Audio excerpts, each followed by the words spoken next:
সুপ্রিয় একাদশ শ্রেণীর ছাত্রীরা, তোমাদের সকলকে জানাচ্ছি আন্তরিক শুভেচ্ছা। আশা করি স্রষ্টার অশেষ মহিমায় তোমরা সকলেই ভালো আছো। আমি আল্লাহর রহমতে ভালো আছি। সীতাকুণ্ড সরকারি মহিলা কলেজে অনলাইন ক্লাস অফ কেমিস্ট্রি ডিপার্টমেন্টের পক্ষ থেকে তোমাদের সকলকে জানাচ্ছি স্বাগত। সুপ্রিয় শিক্ষার্থী, গতদিন আমি গুণগত রসায়নের পাঠ নিয়ে আলোচনা করেছিলাম। আজকে আলোচনা করবো পাঠ 4।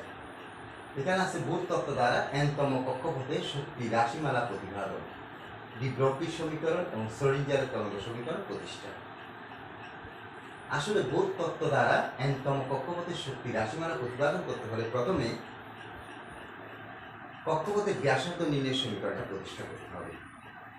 কারণ আমরা জানি এখানে সাধারণত মোট শক্তি মানে হচ্ছে যে গতিশক্তি প্লাস স্থিতিশক্তি, এবং গতিশক্তি আর স্থিতিশক্তি যোগফল থেকে আমরা যে কোশ্চেনটা পাবো সেখানে একটা আর অর্থাৎ আর হচ্ছে ব্যাসার্ধ থাকবে। সে ব্যাসার্ধ জায়গায় ব্যাসার্ধের মানটা বসাইয়ে এই কোশ্চেনটা প্রতিপাদন করতে হবে।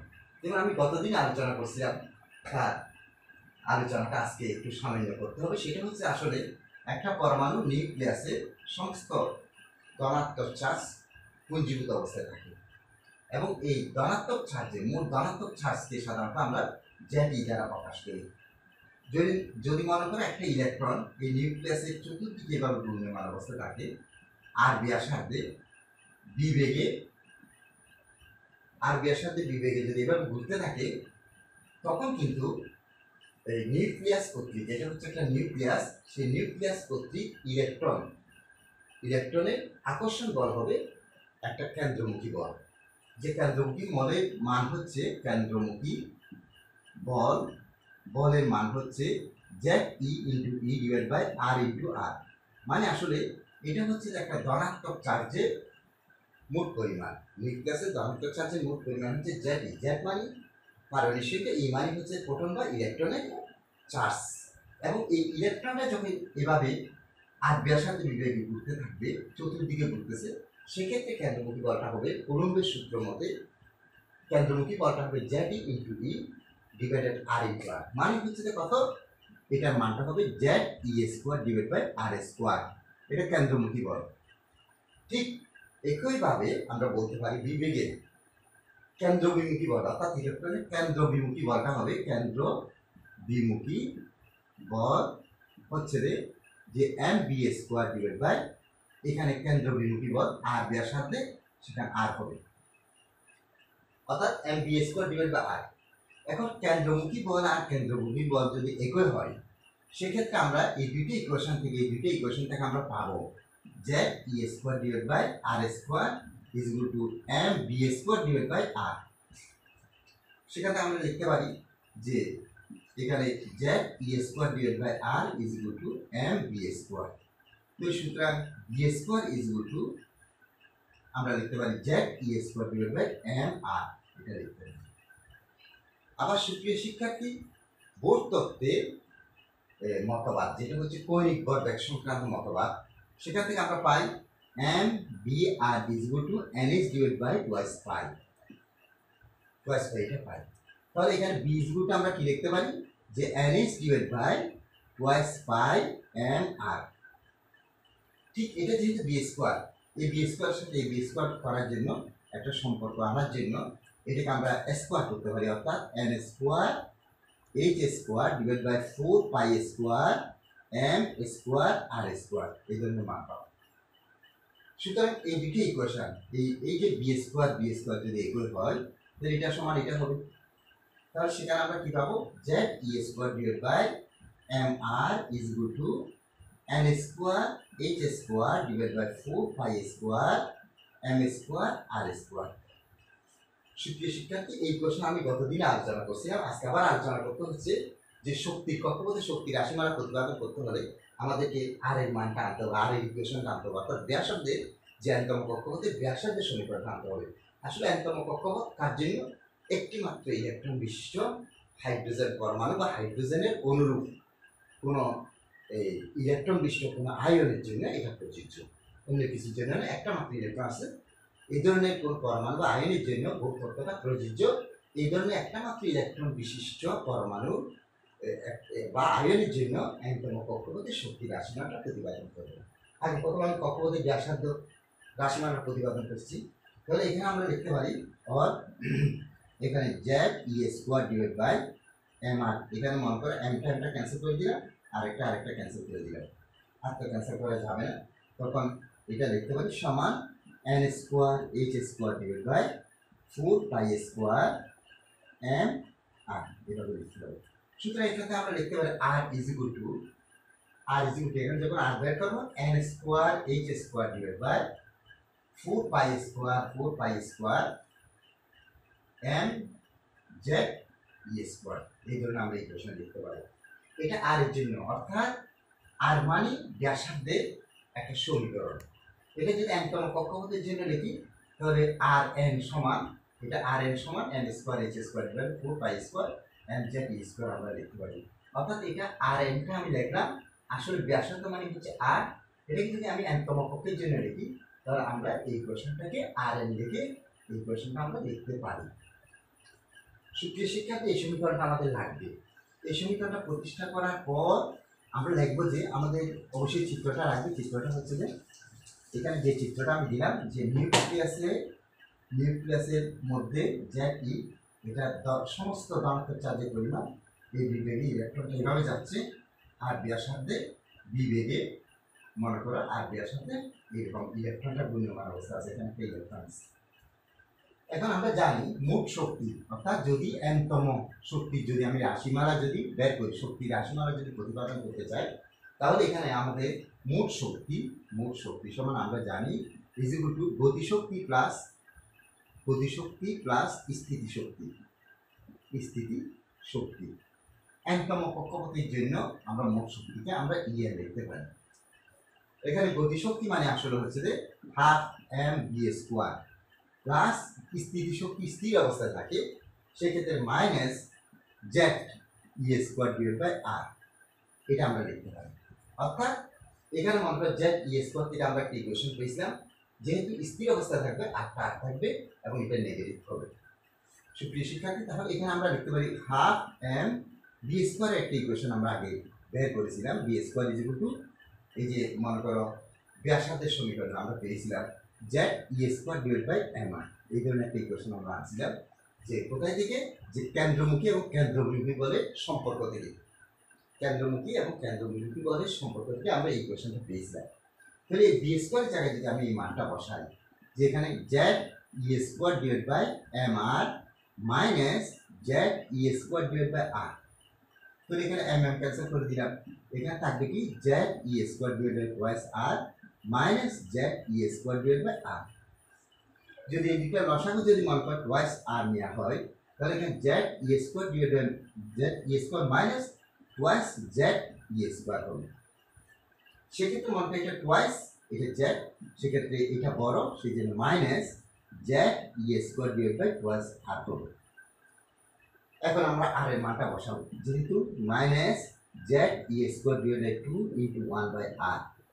এখানে আর এর মানটা যখন বসাবো minus Z E square divide by 2 into R এর মান হচ্ছে এটা, এই মানটা যখন 1 বাই আর লিখবো তখন এটা অটোমেটিকলি উল্টে যাবে, ইন্টু দিয়ে উল্টে যাবে, উপরে হয়ে যাবে 4 পাই স্কোয়ার, তারপর M Z E square divide by N square H square. এই ধরনের একটা ইকুয়েশন। তখন মনে করো এটা যদি এখানে 2 দিয়ে এটাকে ক্যান্সেল করে 2 পাবো, তারপর মনে করো জেড ই স্কোয়ার সব কিছু থাকবে, তাহলে মাইনাস এখানে 2 pi square M Z square into the power 4 N square H square. এই ধরনের ইকুয়েশন পাবো। তাহলে আমি যদি এনতম কক্ষপথের জন্য এই ইকুয়েশনটা পাচ্ছি। সুতরাং ইএন, দেখো E N is equal to minus twice pi square M Z square E to the power 4 divide by N square H square. এই ধরনের এনতম কক্ষপথের জন্য শক্তির একটা রাশিমালা, এই যে রাশিমালা আমি প্রতিপাদন করলাম, সেই রাশিমালাটা হচ্ছে E N is equal to minus twice pi square M Z square E to the power 4 N square H square. আমি যদি প্রথম কক্ষপথের জন্য বলি E1 ইজ ইকুয়াল টু কি হবে, n ইজ ইকুয়াল টু কি হবে 1, সেক্ষেত্রে -2 pi square and z square e two the power 4 1 square h square, মানে এটাই হবে। যদি এই প্রথম কক্ষপথের সাথে মনে করো n তম কক্ষপথের সাথে প্রথম কক্ষপথের সম্পর্কটা খুঁজি, তাহলে এই মানটা যদি এখানে বসাই, এই মানটা যদি এখানে বসাই, তাহলে আমি সেখানে কি পাবো 1/n স্কোয়ার পাবো। সুতরাং এখানে আমরা লিখতে পারি En is equal two 1/n square into E1। এই ধরনের আমরা একটা ইকুয়েশন পাবো, সেটা হচ্ছে দেখি n তম কক্ষপথের সাথে প্রথম কক্ষপথের যে সম্পর্কিত একটা সমীকরণ, অর্থাৎ এই বোর তত্ত্ব অনুসারে হাইড্রোজেনের অনুরূপ একটিমাত্র ইলেকট্রন বিশিষ্ট পরমাণু বা আয়নের জন্য n তম কক্ষপথে শক্তি রাশিমালা প্রতিষ্ঠা করলাম এবং এই n তম কক্ষপথের সাথে প্রথম কক্ষপথে যে মনে কর সম্পর্ক, সেই সম্পর্কিত একটা সমীকরণ প্রতিষ্ঠা করলাম, যেটা আমাদের অনেক সময় লাগবে। যেহেতু মনে করো একটা যদি প্রশ্ন এভাবে দেওয়া হয়, দেখো একটা প্রশ্ন যদি এভাবে দেওয়া হয় যে যদি মনে করো বোর তত্ত্ব মতে দ্বিতীয় কক্ষপথে শক্তি -382 কিলোজুল পার মোল হয়, তবে চতুর্থ কক্ষপথের শক্তি কত হবে? এরকম একটা মনে করো প্রশ্ন দিবে। দ্বিতীয় কক্ষপথের শক্তি বলা হচ্ছে এটা, এবং চতুর্থ কক্ষপথের শক্তি কত হবে, যদি হয় মোল হয়, তবে চতুর্থ কক্ষপথের শক্তি কত হবে সেটা বের করতে হলে এটাকে মনে করো আমরা E2 ধরবো, এটাকে আমরা E4 ধরবো। তবে সুপ্রিয় শিক্ষার্থী, আমি যদি এই En এর জায়গায় E4 লিখি এবং মনে করো আরেকটা যদি E2 লিখি, তাহলে আমরা ইকুয়েশনটি কীরকম পাবো? মনে করো -2 pi square and z square e two the power 4 divided, এখানে 4 এর জন্য 4 স্কোয়ার h স্কোয়ার, এভাবে আমরা লিখতে পারি। আবার এখানে একই রকম ভাবে আমরা লিখতে পারি -2 pi square and z square e two the power 4 2 square h square. অর্থাৎ এগুলো যদি ক্যালকুলেশন করি 1/16 ডিভাইড বাই 1 বাই কত পাবো 4 পাবো, is equal two 1/16 into 4 is equal to 1/4, এটাই পাবো। অর্থাৎ এই জিনিসটা পুরোপুরি ক্যান্সেল হয়ে যাবে। এটা যদি ক্যান্সেল করি 1/16 ডিভাইড বাই 1/4, তাহলে 1/4 পাচ্ছি। এখন E4 ইজ ইকুয়াল টু আমরা জানি 1/4 ইন্টু কত হবে E2 is equal to 1/4 into -382 kilojoule per mole সমান কত হবে এখানে যদি আমি 382 লিখি, এটা 1/4 মনে করো কত হবে, যে এখানে 4 নং 34, তারপর হবে কত মনে করো 6 2 বা 22 4 5 20 ইন্টু মনে করো 20 4 5 20 ইন্টু 1 কিলোজুল পার কি হবে মোল হবে। অর্থাৎ দ্বিতীয় কক্ষপথের শক্তি যদি দেওয়া থাকে, তাহলে চতুর্থ কক্ষপথের শক্তি আমরা এবার বাইর করবো। অনেক সময় যদি মনে করো তৃতীয় কক্ষপথের শক্তি যদি দেওয়া থাকে, পঞ্চম কক্ষপথের শক্তি যদি বের করতে বলে, তাহলে আমরা এবার বের করবো। একটা কথা মনে রাখবে, যতই উপরের দিকে যাবে ততই শক্তিটা বৃদ্ধি পাবে। এখানে মাইনাস এত, এটা বৃদ্ধি পাচ্ছে, বৃদ্ধি পেয়ে এত হচ্ছে। তাহলে এইভাবে সাধারণত এই শক্তির পরিমাণটা বৃদ্ধি পেতে থাকে। অর্থাৎ দ্বিতীয় কক্ষপথ থেকে দ্বিতীয় কক্ষপথের শক্তি যদি এত হয়, চতুর্থ কক্ষপথের শক্তি এত হবে। সুপ্রিয় শিক্ষার্থী, এভাবে সাধারণত আমরা এই শক্তি রাশিমালা থেকে বিভিন্ন গাণিতিক সমস্যার সমাধান করতে পারি। এখন আমি ডি ব্রগলি সমীকরণটা ব্যাখ্যা করব। ডি ব্রগলি সমীকরণটা কি? ডি ব্রগলি সমীকরণটা হচ্ছে যে 1924 সালে বিজ্ঞানী ডি ব্রগলি তরঙ্গের ধর্ম এবং কণার ধর্মের মধ্যে সম্পর্ক বের করতে গিয়ে, অর্থাৎ তাদের মধ্যে ব্যাখ্যা প্রদান করতে গিয়ে দুইজন বিজ্ঞানীর সমীকরণ সমন্বয় করে একটা সমীকরণ প্রতিষ্ঠা করলেন, যেটা হচ্ছে ডি ব্রগলি সমীকরণ। 1924 সালে বিজ্ঞানী ডি ব্রগলি তরঙ্গের ধর্ম এবং কণার ধর্ম ব্যাখ্যা করতে গিয়ে দুইজন বিজ্ঞানী, একটা হচ্ছে ম্যাক্স প্লাঙ্ক সমীকরণ কোয়ান্টাম তত্ত্বের একটা সমীকরণ, এবং আইনস্টাইনের সমীকরণ সমীকরণ, এই দুইটা সমীকরণের সমন্বয় করতে গিয়ে একটা নতুন একটা সমীকরণ পান, ইকুয়েশন পান, সেটা হচ্ছে ডি ব্রগলি সমীকরণ। ম্যাক্স প্লাঙ্কের সমীকরণটা ছিল ই ইজ প্রপোর্শনাল নিউ, এবং প্লাঙ্কের সমীকরণটা ছিল, আইনস্টাইন সমীকরণটা ছিল E is equal to M B square divide by M B square, অর্থাৎ E is equal to M B square, এই ধরনের ছিল। আবার মনে করো এটা যদি মনে করো আবার ই ইজ ইকুয়াল টু আমরা লিখতে পারি যে এস নিউ, এস হচ্ছে এখানে প্লাঙ্ক কনস্ট্যান্ট, প্লাঙ্কের ধ্রুবককে সাধারণত আমরা এস দ্বারা প্রকাশ করি, এবং ই ইজ ইকুয়াল টু এখানে এটা থাকবে, এটাকে আমরা এখান থেকে 1 নম্বর ইকুয়েশন পাবো, অর্থাৎ এটা বাদ এটা থেকে আমরা এটা পাবো, বাদ এটা পাবো, এবং এটা হচ্ছে 2 নম্বর ইকুয়েশন, এটা হচ্ছে আইনস্টাইন সমীকরণ। তাহলে এই দুইটা সমীকরণের শক্তি যদি সেম হয় তাহলে এই 1 ও 2 নম্বর সমীকরণ থেকে আমরা কি পাবো, যে S new is equal to M B square পাবো, এম বি স্কোয়ার পাবো। তাহলে অর্থাৎ এম সি স্কোয়ার, সরি এটা সি স্কোয়ার দ্বারা পরে বি স্কোয়ার হবে এম সি স্কোয়ার, এটা হচ্ছে এম সি স্কোয়ার, এটা আইনস্টাইন দিয়েছে তার সমীকরণ M C square, sorry M C square হবে। তাহলে এখানে আমি সি স্কোয়ার লিখলাম, এম সি স্কোয়ার। তাহলে আমরা জানি আসলে এই নিউটা মানে হচ্ছে কম্পাঙ্ক, বিকিরণ, বিকিরণটা হচ্ছে যে আসলে H into C divide by lambda is equal to M C square. উভয় পাশে যদি মনে করো আমি সিটা যদি ক্যান্সেল করি তাহলে এখানে 1 বাই ল্যামডা পাবো is equal to M C পাবো। সুতরাং এখানে আমরা লিখতে পারি lambda is equal to H divide by M C. সিটা আসলে আলোকের ব্যাগ, ঠিক এই ব্যাগের জন্য সি এর স্কোয়ার আমরা বি লিখতে পারি। তাহলে মনে করো এখানে লিখতে পারি, সুতরাং lambda is equal to H divide by M B, এটা হচ্ছে ডি ব্রগলি সমীকরণ। শিক্ষার্থী এটা হচ্ছে ডি ব্রগলি সমীকরণ। এখানে ল্যামডাটা হচ্ছে তরঙ্গ দৈর্ঘ্য, আর এমটা হচ্ছে ইলেকট্রনের ভর, বিটা হচ্ছে ইলেকট্রনের ব্যাগ, এস হচ্ছে প্লাঙ্ক কনস্ট্যান্ট, অর্থাৎ তরঙ্গ দৈর্ঘ্য is equal to Planck constant divide by ভরবেগ, অর্থাৎ একটা নির্দিষ্ট বস্তু কণার ভরবেগ। তাহলে এটা হচ্ছে ডি ব্রগলি সমীকরণ। তাহলে আমরা বলতে পারি ডি ব্রগলি সমীকরণ আমরা এভাবে প্রতিষ্ঠা করতে পারি।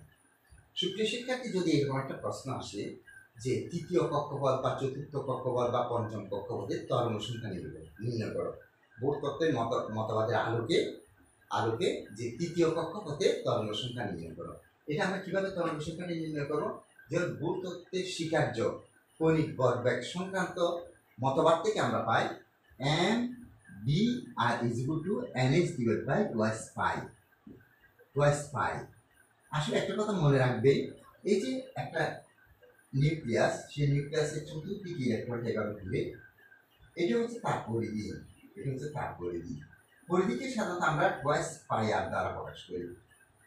এই পরিধির মান এই যে মনে করো ডি ব্রগলি ইকুয়েশনের সাথে সম্পর্কযুক্ত। কিভাবে আমরা পাবো, যে এখানে যদি আমি টুয়াইস পাই আর লিখি তাহলে সেখানে আমরা কি পাবো, দেখো N H divide by M B is equal to, এটাকে আমরা এটা কক্ষপথের পরিধি, কি লিখতে পারি, কক্ষপথের পরিধি twice pi R is equal to N into H divide by M V. এই যে আমি বললাম H divide by M V, de Broglie সমীকরণ থেকে আমরা পাই H divide by M V সমান ল্যামডা। ল্যামডা মানে হচ্ছে তরঙ্গ দৈর্ঘ্য, তাহলে is equal to N lambda, এটা আমরা লিখতে পারি।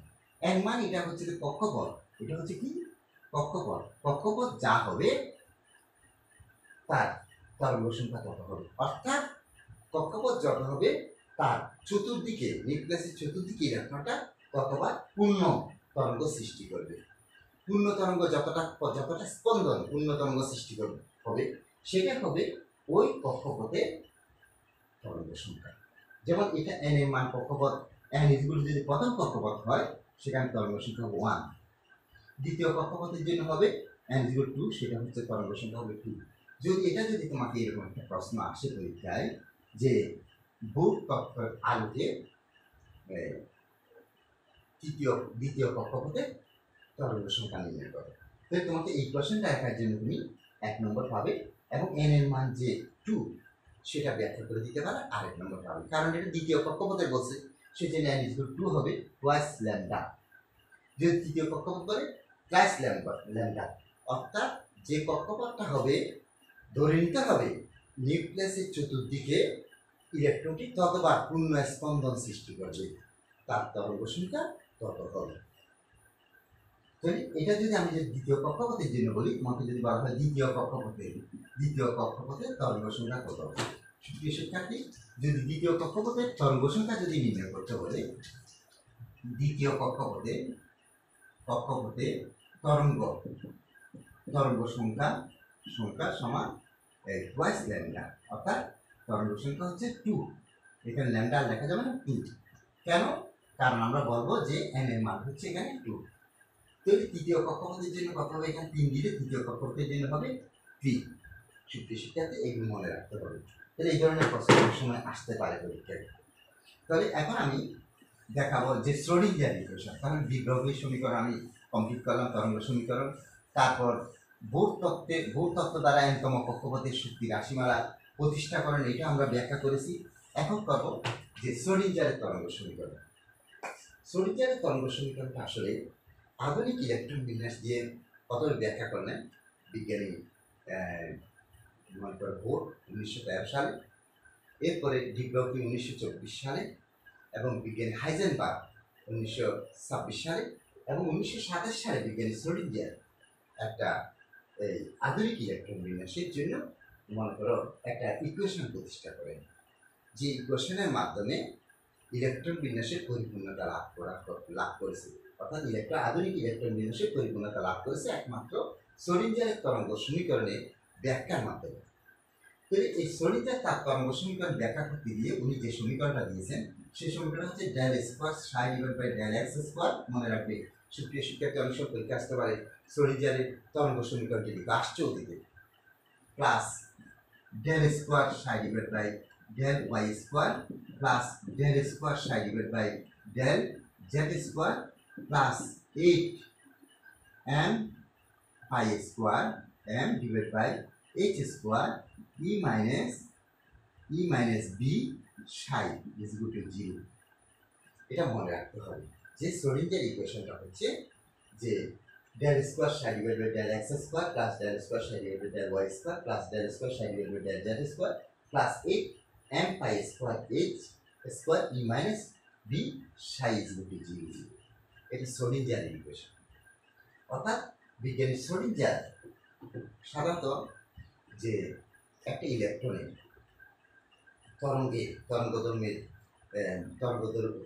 একটা ইলেকট্রনকে তরঙ্গ হিসাবে বিবেচনা করতে গিয়ে উনি তরঙ্গের বিস্তার চূড়া থেকে একটা ইকুয়েশন আনলেন একটা নির্দিষ্ট অক্ষ বরাবর। এটা এক্স অক্ষ হতে পারে, ওয়াই অক্ষ হতে পারে, জেড অক্ষ হতে পারে। মনে করো এক্স অক্ষ, এখানে আমরা জানি এটা হচ্ছে এক্স অক্ষ, এটা হচ্ছে ওয়াই অক্ষ, এটা মনে করি জেড অক্ষ। যদি এক্স অক্ষ বরাবর যদি ধরা হয়, অর্থাৎ একটা ইলেকট্রনের তরঙ্গ সম্পর্কে আলোচনা করতে গিয়ে, অর্থাৎ তরঙ্গের বিস্তার চূড়ার জন্য উনি বলেছিলেন যে এক্স অক্ষের জন্য ডেল স্কোয়ার সাই, এটা হচ্ছে psi del square psi divide by del x square সমান minus twice pi lambda whole square psi. এই ধরনের একটা ইকুয়েশন দিয়েছে মাইনাস, অর্থাৎ এটা এক্স অক্ষের জন্য এই ধরনের মনে করার মানটা আমরা পেয়ে থাকি। তো সেক্ষেত্রে আমরা এটা লিখতে পারি minus 4 pi square divide by lambda square psi. এবার আমরা লিখতে পারি, যদি এটা এক্স অক্ষের জন্য আমরা বললাম, কিন্তু এক্স ওয়াই জেড তিনটা অক্ষের জন্য যদি চিন্তা করা হয় তাহলে আমরা সেখানে পাবো del square psi divide by del x square plus del square psi divide by del y square plus del square psi divide by del z square is equal to ঠিক একই মানটা পাবো minus 4 pi square lambda square psi. এটা আমরা পাবো। তাহলে আমরা আসলে ডিব্রগলি সমীকরণ থেকে পাই, ডিব্রগলি সমীকরণ থেকে আমরা পাই lambda is equal to H divide by M B. এটা আমরা কোথা থেকে পাই? এটা আমরা সাধারণত ডিব্রগলি সমীকরণ থেকে পাই। সুতরাং এক্ষেত্রে আমরা লিখতে পারি lambda square is equal to h square divide by m square d square লিখতে পারি। এখন এই ল্যামডা স্কোয়ারের জায়গায় যদি এই ল্যামডা স্কোয়ারের মানটা বসাই তাহলে আমরা কি পাবো?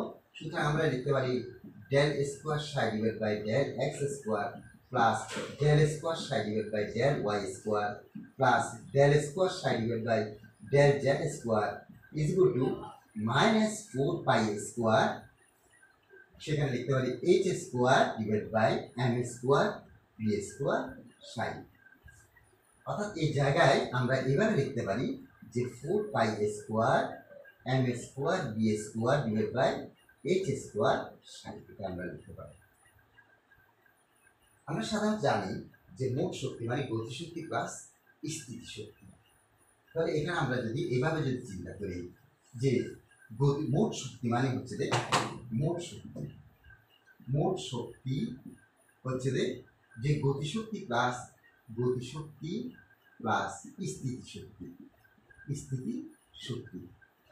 এবং এই গতিশক্তিকে যদি এমনি শক্তিকে আমরা কে ধরলাম, মনে করো এমনি শক্তিকে ই ধরলাম, মোট শক্তি মানে ই ধরি, গতিশক্তিকে কে ধরা হয় প্লাস, এটাকে বি ধরা হয়, স্থিতিশক্তিকে বি ধরা হয়। সেক্ষেত্রে আমরা যদি মনে করো এভাবে লিখি কে সমান, এখানে লিখতে হবে ই মাইনাস বি, অর্থাৎ কে সমান যখন কে লিখবে ই মাইনাস বি হয়ে যাবে। এবং কে মানে আমরা জানি half m square half M B square, half M B square সমান ই মাইনাস বি, এবার আমরা লিখতে পারি। তো এখান থেকে আমরা লিখতে পারি যে সুতরাং b square is equal two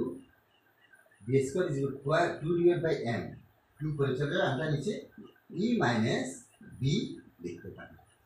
এখন এই বি স্কোয়ারের জায়গায় যদি এই মানটা আমরা বসাই, ইকুয়েশনটা আমরা পেয়ে যাব, শ্রোডিঞ্জার তরঙ্গের সমীকরণটা পেয়ে যাব। যদি মনে করো এখন বি স্কোয়ারের জায়গায় মনে করো এই বি স্কোয়ারের জায়গায় যদি আমি এই মানটা বসাই, অর্থাৎ এটি ক্যালকুলেশন করার পর আমরা এটার সময় এটা পাবো। এখন এই বি স্কোয়ারের মানটা, অর্থাৎ এটা একটা ইকুয়েশন নম্বর দিলাম, মনে করো 1 নম্বর ইকুয়েশনে এ বি স্কোয়ারের মান বসাইয়া পাই, বি স্কোয়ারের মান বসাইয়া পাই। তাহলে এখানে আমরা কি পাবো যে del square psi divided del x square plus del square psi divided del y square plus del square psi divided del z square is equal to এই বি স্কোয়ারের জায়গায় আমি এই মানটা বসাবো। তাহলে এখানে আমি কি পাবো 4 pi square m square divided h square into এখানে বি স্কোয়ারের জায়গায় যদি এই মানটা বসাই 2 divide by m e minus B psi, এটা লিখতে পারি। তাহলে এখানে মনে করো আমরা এই চারটে যখন 2 ধারে গুণ করবো, তাহলে এখানে আমরা কি পাবো 8, এখানে এম একটা ক্যান্সেল হয়ে যাবে, তার বাকিগুলো থাকবে। এখানে 8 পাবো 8 pi square m divide by h square E minus B psi. সুতরাং আমরা লিখতে পারি সুতরাং del square psi divide by del x square plus del square psi divide by del y square plus del square psi divide by del z square is equal to না লিখে এটা যদি এদিকে নিয়ে আসি, এটা কিন্তু মাইনাস বরাবর মাইনাস ছিল, উপর থেকে মাইনাস দিয়ে আসছিল, এটা মাইনাস ছিল, এটা মাইনাস, এবং তার সাথে আসবো এটা প্লাস হয়ে যায়, plus 8 pi square M H square E minus B psi is equal to 0 হয়ে যাবে। অর্থাৎ এই যে ইকুয়েশন আমি পেলাম শ্রোডিঞ্জারের তরঙ্গ সমীকরণ, এটার সাথে মিলে গেল। অর্থাৎ এখানে আমরা লিখতে পারি del square psi divide by del x square del square psi divide del y square del square psi divide del z square plus 8 pi square m divide by h square E minus B psi is equal to 0। তাহলে মনে করো এইভাবে সাধারণত আমরা শ্রোডিঞ্জারের তরঙ্গ সমীকরণ আমরা প্রতিষ্ঠা করতে পারি। এটা হচ্ছে শ্রোডিঞ্জারের তরঙ্গ সমীকরণ। সুপ্রিয় শিক্ষার্থী, আজকে যে আলোচনা করলাম এগুলোর আলোকে আমি একটা বাসার কাজ দিচ্ছি, তোমরা বাসার কাজটা লিখে নাও এবং এটা বাসায় তোমরা করবে, চর্চা করবে। দেখো বাসার কাজটা হচ্ছে উদ্দীপক, বাসার কাজ উদ্দীপক নম্বর হচ্ছে উদ্দীপক 4 নম্বর, আজকে 4 নম্বর অনলাইন ক্লাস তোমাদের। উদ্দীপকটা হচ্ছে এটা, এখানে একটা ইকুয়েশন দিচ্ছি, একটা ইকুয়েশন হচ্ছে lambda is equal to H divide by M b, একটা ইকুয়েশন দিলাম। দ্বিতীয় ইকুয়েশনটা দিচ্ছি en is equal to 1 by n square into e1। এই দুটো ইকুয়েশনে আলোকে নিম্নোক্ত প্রশ্নগুলো জবাব দাও। প্রথম প্রশ্নটা হচ্ছে ক দিয়ে দিচ্ছি যে শ্রোডিঞ্জারের তরঙ্গ সমীকরণটি লিখো।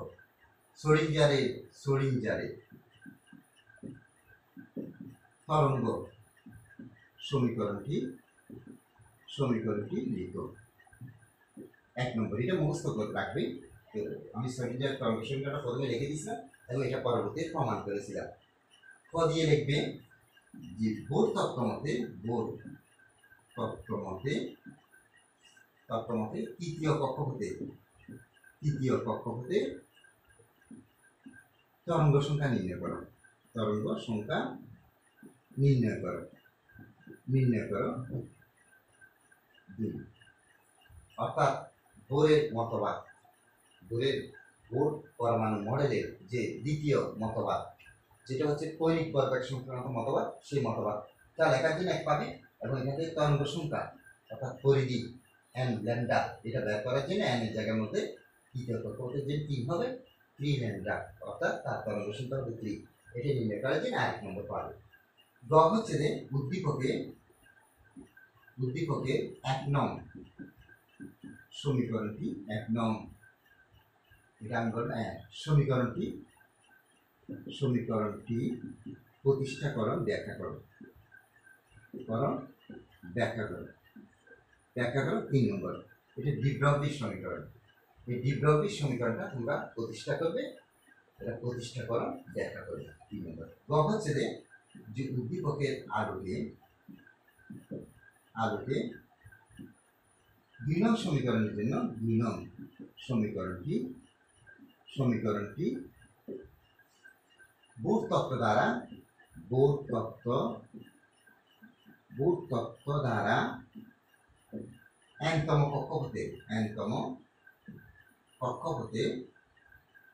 কক্ষপথে শক্তির রাশিমালা নির্ণয় পূর্বক উদ্দীপকের আলোকে 2 নং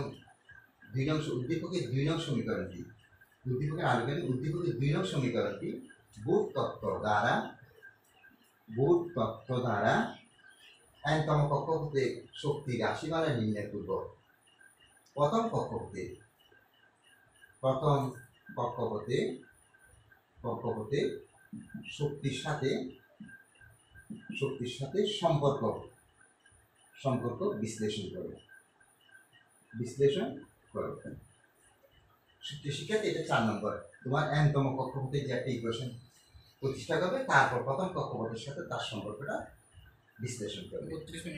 সুপ্রিয় শিক্ষার্থী, তাহলে আজকে এতটুকু থাকুক, যে অর্থাৎ পার্ট 4 এটা আজকে কমপ্লিট হলো। আজকে তোমাদের সাথে আমার অনলাইন ক্লাস নাম্বার হলে 4 নম্বর ক্লাস ছিল। আজকে তোমরা সবাই সুস্থ থাকো, ভালো থাকো এবং নিরাপদ থাকো। সরকার কর্তৃক নির্ধারিত স্বাস্থ্যবিধি মেনে চলো, এই আশাবাদ ব্যক্ত করছি। সবাইকে আন্তরিক ধন্যবাদ। আল্লাহ হাফেজ।